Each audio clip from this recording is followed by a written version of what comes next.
Hello दोस्तों, कैसे हैं आप लोग। उम्मीद करते हैं कि आप लोग अच्छे होंगे। आप लोग अगर मेरा एशियन हिस्ट्री का पार्ट 1 नहीं देखे हैं तो जाके देख लीजिएगा, प्लेलिस्ट में आपको मिल जाएगा। ठीक है, ये एशियन हिस्ट्री का पार्ट 2 है। जैसे कि आपको बोले थे कि मेरा कंटेंट अगर आप फॉलो करते हैं तो लुसेंट पढ़ने की कोई आवश्यकता नहीं है। ओके, चलिए इस वीडियो को स्टार्ट करते हैं। देखिए, रामायण पहला है क्वेश्चन। रामायण को ना भारत का आदि महाकाव्य कहा जाता है। क्या कहा जाता है? आदि महाकाव्य कहा जाता है। रामायण के लेखक की बात बोलेंगे आप तो रामायण के लेखक हैं वाल्मीकि। रामायण के लेखक कौन है? वाल्मीकि। वाल्मीकि जो है ये संस्कृत भाषा में रामायण का अनुवाद भी किया था और लिखा भी था। ओके, आगे देखते हैं। रामायण को फारसी भाषा में किसने अनुवाद किया था? रामायण को फारसी भाषा में किसने अनुवाद किया था? तो अनुवाद जो किया था फारसी भाषा में वह किया था अब्दुल कादिर बदायूनी। अब्दुल कादिर बदायूनी जो है रामायण को फारसी भाषा में अनुवाद किया था। ठीक है, आगे है रामायण का जो है बांग्ला भाषा में अनुवाद कौन किया था? वह किया था कृत्तिवास। ठीक है, कृत्तिवास जो है रामायण को बांग्ला भाषा में अनुवाद किया था। ओके, और तमिल भाषा में बोलेंगे तो तमिल भाषा में अनुवाद किया था कंबन। कौन किया था? कंबन। ठीक है, फिर से रिकॉल कर देते हैं। फारसी में बोलेगा तो अब्दुल कादिर बदायूनी आप याद रख सकते हैं। और संस्कृत में तो वाल्मीकि लिखे ही थे, बांग्ला में कृत्तिवास, तमिल भाषा में कंबन। यहाँ तक कोई दिक्कत नहीं है। अब देखिए, रामायण के जो है रामायण के टोटल 7 कांड हैं। कितने हैं कांड? 7 कांड हैं। तो ये कभी कभी एग्जाम में ये भी गिर सकता है, याद रखिएगा। ओके, हम जो कंटेंट लेके चल रहे हैं ना, एक भी चीज़ छूटने नहीं देंगे हम। ओके, सारा चीज़ एकदम मतलब सारा एक्सक्यूजेस के साथ का, सारा एक्सप्लेन के साथ आपको यहाँ देखने मिलेगा। बस आप मेरे पर भरोसा करिए और आप मेरे साथ साथ चलिए। ठीक है, तो रामायण को जो है रामायण का 7 कांड है, याद रखिएगा। विश्व का सबसे अगर बड़ा महाकाव्य बोल दिया, महाकाव्य, तो वो हो जाते हैं महाभारत। कौन हो जाते हैं? महाभारत। ठीक है, जैसे कि कर्ण अर्जुन ये सब जो लड़ते हैं, कौन है? किस में लड़ते हैं? महाभारत में लड़ते हैं ना। ठीक है, और महाभारत का पुराना नाम बोलेंगे आप तो महाभारत का पुराना नाम हो जाता है जय संहिता। महाभारत का पुराना नाम जय संहिता, प्राचीन नाम। ओके, महाभारत का अनुवाद, महाभारत का जो अनुवाद किया था, या फिर महाभारत के लेखक की बात बोलेंगे तो महाभारत के लेखक पहले हो जाते हैं वेद व्यास। कौन हो जाते हैं? वेद व्यास। ये जो है संस्कृत भाषा में इसको लिखे थे। कौन? तो वेद व्यास। और फारसी, महाभारत का फारसी नाम अगर बोल दिया कि महाभारत को फारसी में क्या बोलते हैं तो आप बोल सकते हैं रज़्मनामा। महाभारत को फारसी में रज़्मनामा बोलते हैं। और फारसी में अनुवाद किस व्यक्ति ने किया था, किस कवि ने किया था? तो वह किया था अब्दुल कादिर बदायूनी। अब्दुल कादिर बदायूनी जो है रामायण का भी किया था फारसी में अनुवाद और महाभारत का भी किया था फारसी में अनुवाद। देखिए, रामायण का हम बताए थे ना, रामायण का भी जो है ना बदायूनी ही किया है अनुवाद। ठीक है, और महाभारत का भी फारसी में अनुवाद बदायूनी ही किया है। तो एक व्यक्ति जो है वो दोनों का अनुवाद किए फारसी में, याद रखिएगा। ओके, तो रामायण को रज़्मनामा बोला जाता है फारसी भाषा में, याद रखिएगा। और रामायण का जो है बांग्ला भाषा में अनुवाद कौन किया था? तो वह किया था अलाउद्दीन नुसरत शाह। अलाउद्दीन नुसरत शाह जो है महाभारत का बांग्ला भाषा में अनुवाद किया था। क्या किया था? बांग्ला भाषा में अनुवाद किया था। ओके, अब देखते हैं हम लोग प्रमुख व्यक्ति के गुरु। जैसे कि महात्मा गांधी के गुरु कौन हो जाते हैं? जीके जी, गोपाल कृष्ण गोखले। तो उसमें हम सारा गुरु को इसमें इंक्लूड किए हैं। ठीक है, समझते हैं। जैसे कि चंद्रगुप्त मौर्य के गुरु। पहली बात आपसे बोलेगा कि चंद्रगुप्त मौर्य जो थे वो किस वंश से थे? चंद्रगुप्त मौर्य जो है वो मौर्य वंश से हैं, जैसे कि आपको पता ही होगा। ठीक है, मौर्य वंश की स्थापना भी जो है चंद्रगुप्त मौर्य ही किया था। और चंद्रगुप्त मौर्य के जो गुरु हैं वो चाणक्य हैं। कौन है? चाणक्य है। जब चाणक्य की सहायता से चंद्रगुप्त मौर्य धनानंद की हत्या कर देता है, नंद वंश का अंतिम शासक जो होता है धनानंद की जब हत्या कर देता है ठीक है। धनानंद की जब हत्या कर देता है तो चंद्रगुप्त मौर्य जो है वो खुश होकर राजगद्दी पर जब बैठ जाते हैं तो वो ये चाणक्य को बोलते हैं, जो कि इसके गुरु रहते हैं, ठीक है। वो बोलते हैं कि प्रभु आप जो है आप मेरे साथ हमेशा रहिए, हम आपको गुरु मानते हैं, हम आपको माता पिता सब मानते हैं, ठीक है।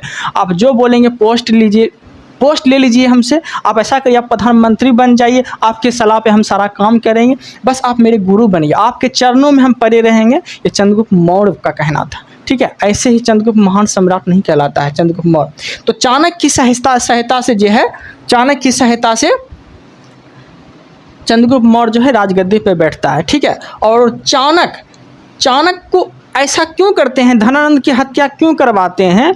तो एक्चुअली धनानंद के समय, क्वेश्चन पूछेगा आपसे, धनानंद के समय जो है सिकंदर का आक्रमण होने वाला होता है।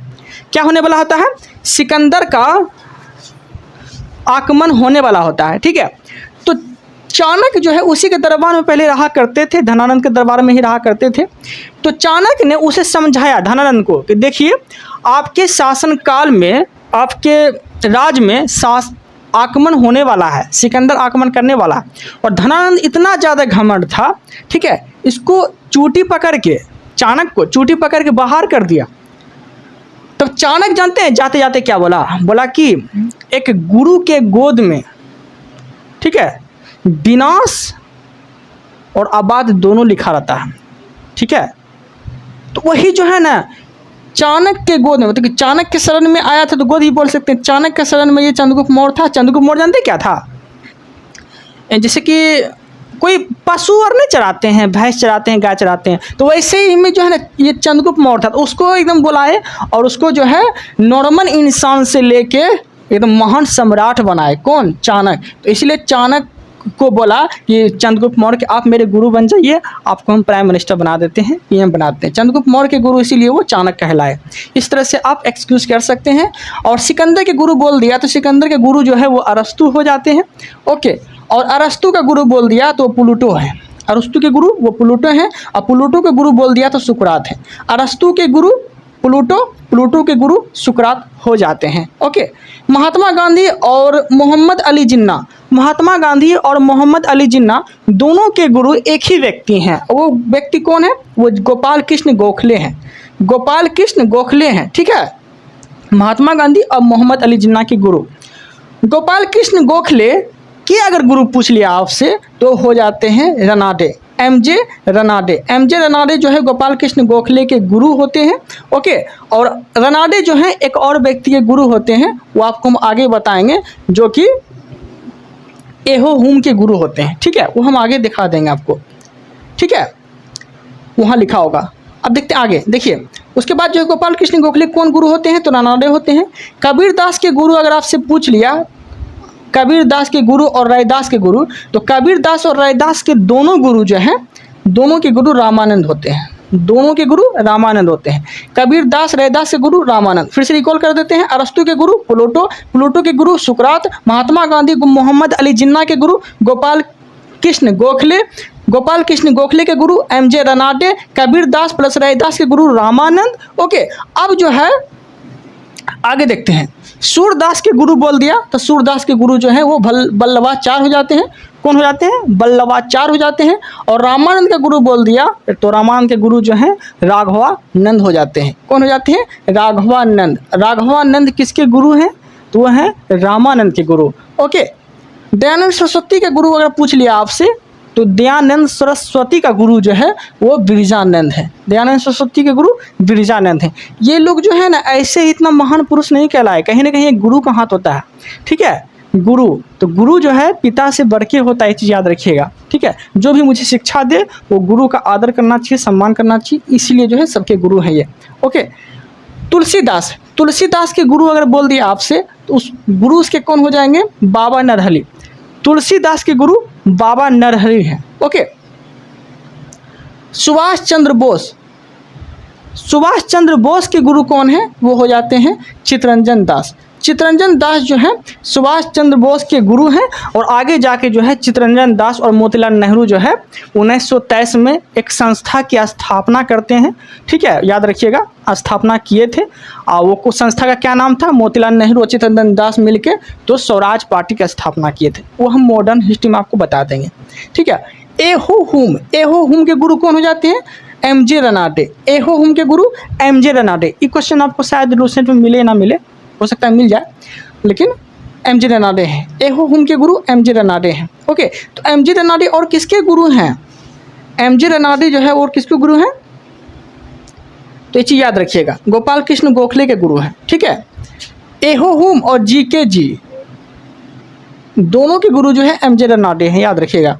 रविन्द्रनाथ टैगोर जो है, रविन्द्रनाथ टैगोर के गुरु कौन हो जाते हैं, तो वकीम चंद्र चटर्जी। वकीम चंद्र चटर्जी जो है रविन्द्रनाथ टैगोर के गुरु हो जाते हैं। ठीक है, जीके जीएस की चिंता आप लोग करिएगा ही नहीं। ठीक है, जीके जीएस तो हम ऐसा गहराई से पढ़ाएंगे ना कि कहीं ऐसा कंटेंट नहीं मिलेगा आपको, ये बात की गारंटी देते हैं। खासकर लुसेंट को जो उठा के हम यहाँ रखे हैं ना, पूरा काछा व मलाई, ये बात की गारंटी देते हैं। कहीं भी पूरा यूट्यूब पे खोज लीजिए, कहीं भी ऐसा कंटेंट आपको नहीं मिलेगा। कम समय में ज़्यादा कंटेंट देने का प्रयास करते हैं आपको। ठीक है, तो रविन्द्रनाथ टैगोर के गुरु कौन हो जाते हैं, बंकिम चंद्र चटर्जी। और शिवाजी के गुरु कौन हो जाते हैं, तो कोंडदेव, दादा कोंडदेव। ठीक है, शिवाजी के गुरु कोंडदेव। और महात्मा बुद्ध के गुरु बोल दिया तो अलार कलाम। महात्मा बुद्ध के गुरु अलार कलाम हो जाते हैं, याद रखिएगा। बिरसा मुंडा के गुरु अगर बोल दिया आपसे, तो बिरसा मुंडा के जो गुरु हैं, बिरसा मुंडा के गुरु वो हैं आनंद पांडे। आनंद पांडे बिरसा मुंडा के गुरु हैं। तानसेन, तानसेन के गुरु कौन है, तो वो हो जाते हैं शेख मोहम्मद गौस। शेख मोहम्मद गौस जो हैं वो तानसेन के गुरु कहलाते हैं। ओके, आगे देखते हैं।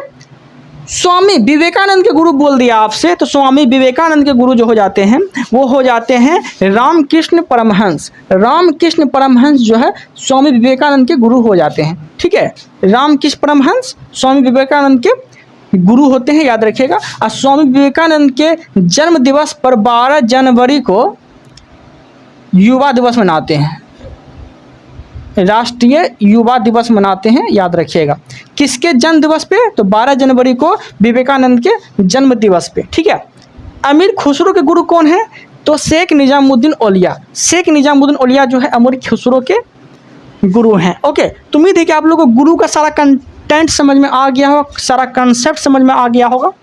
अब हम देखने वाले हैं इतिहास के स्रोत। इतिहास के स्रोत की बात बोलेंगे तो हम अगले वीडियो में आपको अच्छे से बता देंगे। फिलहाल आपको इंट्रोडक्शन देते हैं कि आगे क्या पढ़ने वाले हैं, वो देख लेते हैं। ठीक है, इतिहास के स्रोत में हम जानेंगे प्रमुख ग्रंथ के बारे में, ये अलग टॉपिक है। ऐतिहासिक ग्रंथ के बारे में, ये भी अलग टॉपिक है। विदेशियों से प्राप्त विवरण के बारे में, ये भी अलग टॉपिक है। प्रत्यक्ष संबंधी साक्ष्य, ये भी अलग टॉपिक है। ठीक है, जिसमें कि धर्म ग्रंथ में हम वेद के बारे में पढ़ेंगे। ठीक है, अब वेद कितने होते हैं, तो वेद होते हैं 4। वेद कितने होते हैं, तो वेद होते हैं 4। और वेद के अगर रचयिता पूछ लिया आपसे, तो महर्षि कृष्ण द्वैपायन, महर्षि कृष्ण द्वैपायन और वेद व्यास, ये वेद के रचयिता हैं। और वेद होते कितने, 4 प्रकार के वेद होते हैं। कौन कौन, तो ऋग्वेद, यजुर्वेद, सामवेद और अथर्ववेद। ऋग्वेद, यजुर्वेद, सामवेद, अथर्ववेद। ठीक है, और ऋग्वेद में कितने मंडल होते हैं, तो ये 10 मंडल होते हैं। और सूक्त की बात बोलेंगे तो 1028 सूक्त होते हैं। ठीक है, ऋचाएँ बोलेंगे ऋग्वेद में कितने होते हैं, तो ऋचाएँ जो है 10,462 ऋचाएँ होते हैं। और ऋग्वेद के उपवेद बोलेंगे तो आयुर्वेद। ऋग्वेद के उपवेद कौन से हैं, तो आयुर्वेद है। आगे दूसरा वेद है यजुर्वेद। यजुर्वेद को गद एवं पद वाला वेद भी कहा जाता है। यज्ञ संबंधी अनुष्ठान की बात जो बोली गई है वो यजुर्वेद में बोला गया है। यज्ञ संबंधी अनुष्ठान की बात यजुर्वेद में बोला गया है। तो यो से यजुर, यो से यज्ञ। ठीक है, यजुर्वेद का उपवेद बोलेंगे तो धनुर्वेद। यजुर्वेद का उपवेद धनुर्वेद। ठीक है, सामवेद, सामवेद को संगीत का वेद बोला जाता है। और पढ़ने वालों को क्या बोलते हैं, तो उद्गाता बोलते हैं। क्या बोलते हैं, सामवेद को पढ़ने वाले को उद्गाता बोलते हैं। और सामवेद के उपवेद को बोलते हैं गंधर्ववेद। ठीक है, तो सामवेद के उपवेद को गंधर्ववेद, सामवेद के पढ़ने वाले को उद्गाता, इस तरह से संगीत वाला वेद सामवेद। ओके, अथर्ववेद, अथर्ववेद लास्ट वेद है, इसमें वैशीकरण, जादू टोना सारा जो है अथर्ववेद के अंतर्गत आते हैं। और अथर्ववेद का उपवेद बोल दिया आपसे तो शिल्पवेद, अथर्ववेद का उपवेद शिल्पवेद आते हैं। तो ये तो थोड़ा सा इंट्रोडक्शन था ना, यहाँ थोड़ा इंट्रोडक्शन था। कल के वीडियो में आपको हम पूरा एक्सक्यूजेस के साथ, सारा एक्सप्लेन के साथ आपको हम बताने वाले हैं। तो कल का टॉपिक क्या रहेगा? ऐतिहासिक स्रोत। ठीक है, विश्वास जताइए, जो कंटेंट हम आपको दे रहे हैं ना, वो कंटेंट आपको पूरा यूट्यूब पे नहीं मिलेगा। कम समय में ज़्यादा कंटेंट देने का प्रयास करेंगे। Thank you, thanks for watching. Channel को सब्सक्राइब कर लीजिएगा अगर आपको मेरा कंटेंट पसंद आएगा तो। Okay, thank you.